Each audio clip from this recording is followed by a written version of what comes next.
ओम शांति। आज 25 नवंबर 2021 है और आज के बाबा के साकार रूप से चले हुए मधुर महावाक्यों को स्पष्ट करेंगी आदरणीय आशा दीदी। ओम शांति दीदी। ओम शांति। बाबा ने कहा, मीठे बच्चे, अपनी तकदीर ऊंच बनानी है तो रूहानी सेवा का शौक रखो, सबको ज्ञान धन का दान करते रहो। तकदीर ऊंच बनानी है तो ज्ञान दान का शौक रखो, क्योंकि जितना हम बाबा ने बताया है ना फॉर्मूला, जितना तुम सेवा करेंगे उतने तुम बड़े ऊंच पद को प्राप्त करेंगे। तो सबसे उत्तम सेवा कौन सी है? किसी आत्मा का संबंध शिव बाबा से जोड़ देना, ताकि वो अपनी कमाई करना शुरू कर दे। तो जब हम ज्ञान दान करते हैं तो ज्ञान दान से परिचय देना ऐसे नहीं होता है जिसको बाबा कहता है हड्डी सेवा करना, हड्डियों में सुख मिले। वो कैसे होगा? जब आत्मा का संबंध हम बाबा के साथ जोड़ेंगे, और बाबा के साथ जोड़ेंगे, उसकी कमाई होगी, उसकी कमाई तो उसका शेयर थोड़ा सा हमको भी मिल जाएगा, तो हमारी तकदीर ऊंची बन जाएगी और ऊंची बनेगी, और हम राज्य अधिकारी बनेंगे, बड़े राजा बन सकते हैं अगर हम। इसलिए बाबा कहते हैं ज्ञान धन दान करो। प्रश्न है, रूहानी बाप ऐसी कौन सी श्रीमत देते हैं जो आज तक किसी मनुष्य ने नहीं दी? हे रूहानी बच्चे, तुम रूहानी सेवा में दधीची ऋषि की तरह हड्डियां दो। बाप से जो अविनाशी ज्ञान रतन मिले हैं उनका दान करो। यही है सच्ची सेवा। ऐसी सेवा करने की मत कोई भी मनुष्य दे नहीं सकता। रूहानी सेवा करने वाले खुशी में नाचते रहेंगे, तकदीर ऊंच बनती जाएगी। गीत है, दधीची ऋषि समान। दधीची ऋषि ने तपस्या की थी जिसकी हड्डियों से वज्र बनाया गया, और उससे जो है असुरों का नाश। अब सोचने की बात है, जो व्यक्ति इतनी तपस्या कर रहा है, इतना कुछ, उसकी हड्डियां भी व्यक्ति चाहता है। लेकिन दधीची ऋषि हिस्टोरिक पर्सन है हिस्ट्री में। तो बाबा हमको ये कहते हैं कि मीठे बच्चे, तुम्हारी हड्डियां, तुम्हारी मन वचन कर्म, ये हड्डी नहीं, मन वचन कर्म ये सब लगो, हड्डी सेवा करो। हड्डियां लगाना, हड्डी सेवा करो, अर्थात दिल से करो।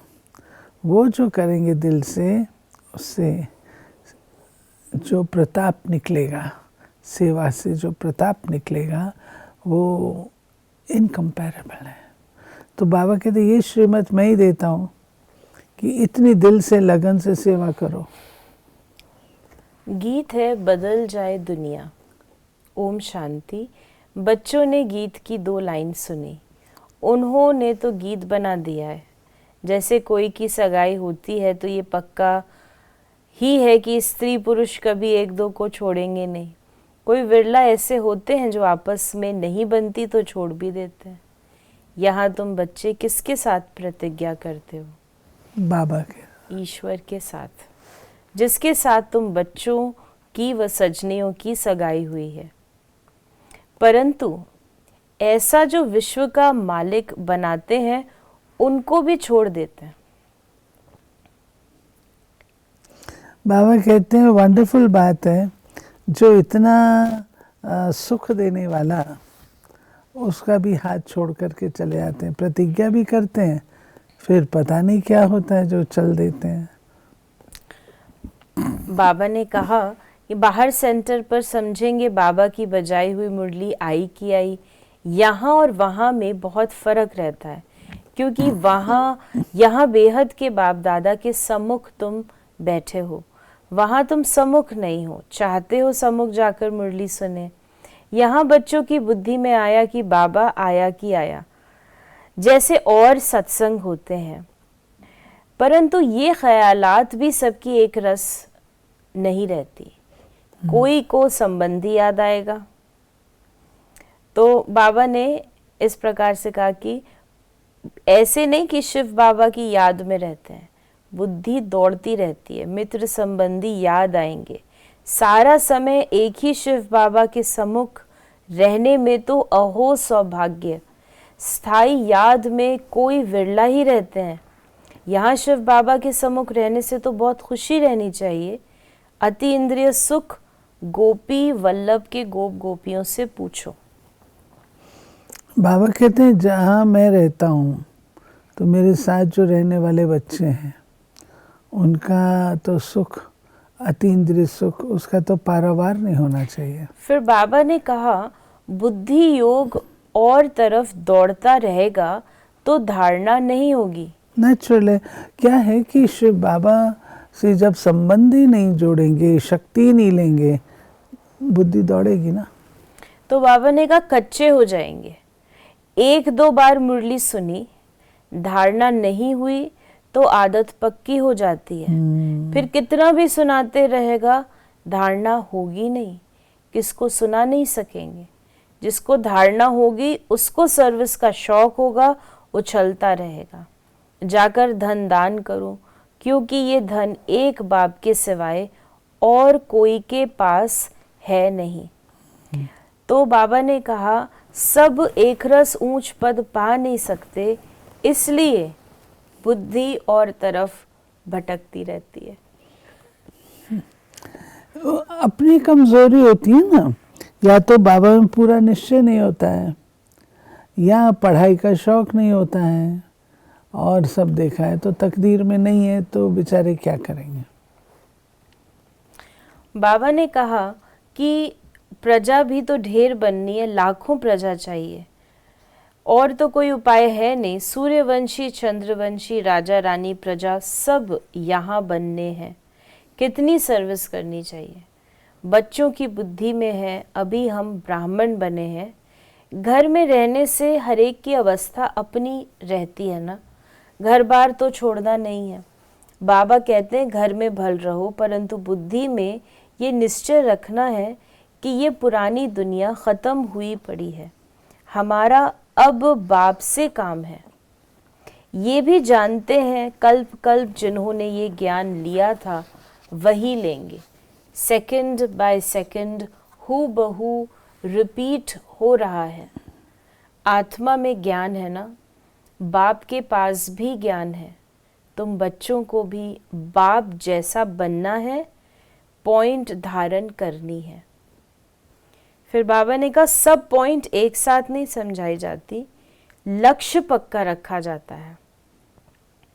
विनाश भी सामने खड़ा है, ये वही विनाश है। सत्युग वही विनाश है जिससे स्वर्ग के द्वार खुले थे। फिर बाबा ने कहा कि धीरे धीरे सीढ़ी उतरते जाते हैं। जो बाबा वर्णों की भी बात हमें बताते हैं, कला कम होती है, अभी जंप लगाना है, तमो प्रधान से सतो प्रधान बनना है। लिफ्ट और चेंज, सीढ़ी उतरते हैं धीरे धीरे, लेकिन हम चढ़ते हैं लिफ्ट से, और लिफ्ट है वो ज्ञान की लिफ्ट। तो बाबा कहते हैं तमो प्रधान से सतो प्रधान बनना है। इसके लिए टाइम बाकी थोड़ा है। गाया हुआ भी है चढ़े तो चाके वैकुंठ रस। काम की चमाट लगती है तो एकदम पट पे आके पड़ता है, चकनाचूर हो जाते हैं, हड्ड गुड टूट जाते हैं। जैसे कोई मनुष्य अपना जीव घात करते हैं, आत्मघात नहीं, जीव घात कहा जाता है, ऐसे ये भी आत्मा का घात हो जाता है। की कमाई सब खत्म हो जाती है। यहाँ तो बाप से वर्षा पाना है, बाप को याद करना है, क्योंकि बाप से बादशाही मिलती है। फिर बाबा ने कहा कि तुम जानते हो हम अमर बाप द्वारा सच्ची सच्ची अमर कथा सुन रहे हैं, तो अमर बाबा जो कहते हैं वो मानना भी चाहिए। यही बात है ना, बाबा कहते हैं, ऊपर भी बाबा ने कहा कि अगर ज्ञान की धारणा नहीं होती, मुरली सुनी पर तो धारणा नहीं होती है, तो फिर क्या होता है, पक्की आदत हो जाती है ना, उल्लंघन करने की, धारणा न करने की पक्की आदत हो जाती है। ऐसे ही बाबा ये बात कह रहे हैं कि अगर ऐसा करते हैं तो फिर नतीजा उसका इस तरीके का निकल करके आता है। फिर बाबा ने कहा कि सिर्फ कहते मुझे याद करो और पवित्र बनो, नहीं तो बहुत सजाएं खानी पड़ेंगी, पद भी कम मिलेगा। सर्विस में मेहनत करनी है, जैसे दधीची ऋषि का मिसाल है, हड्डियां भी सर्विस में दे दी, अपने शरीर का भी ख्याल नहीं करके सर्विस में रहना है। इसको कहा जाता है हड्डी सर्विस। बिल्कुल। और दूसरा है रूहानी हड्डी सर्विस। बाबा को बुखार होता था, ऑपरेशन हुआ बाबा का, तो भी बाबा ने मुरली लिखी। ऐसे ही हमारी दादियां हैं, तकलीफ़ होती थी, कभी क्लास थोड़ी मिस की, जाके दादी ने मुरली सुनाई। तो बाबा कहता है अगर ऐसे करेंगे तो फिर बाबा भी तो बच्चों का ध्यान रखता है ना। बाप कहते हैं ये अंतिम जन्म पवित्र बनो तो पवित्र दुनिया के मालिक बनोगे। ये नॉलेज कोई के पास नहीं है। कहेंगे इस सीढ़ी में और धर्मों का समाचार कहाँ है? वो भी इस गोले में लगा हुआ है। वो नई दुनिया में तो आते ही नहीं, उन्हों को शांति मिलती है। फिर बाबा ने कहा कि तुम कह सकते हो हमको किसी के पैसे की दरकार नहीं, पैसे हम क्या करेंगे? तुम ये सुनो और दूसरों को सुनाने के लिए ये चित्र आदि छपाओ। इन चित्रों से काम लेना है। हॉल बनाओ जहाँ ये नॉलेज सुनाई जाती है, बाकी हम पैसा लेकर क्या करेंगे? तुम्हारे ही घर का कल्याण होना है, तुम सिर्फ प्रबंध करो, बहुत आकर सुनेंगे।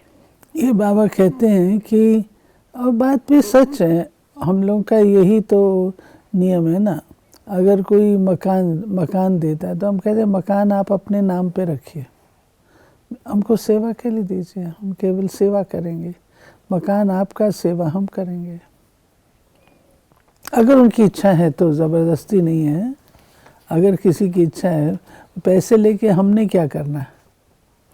इसलिए आप हैं, आप चाहते हैं, आपका मकान है, हॉल है आपका, आप सेवा में लगाना चाहते हैं तो हम ऐसे सेवा कर सकते हैं।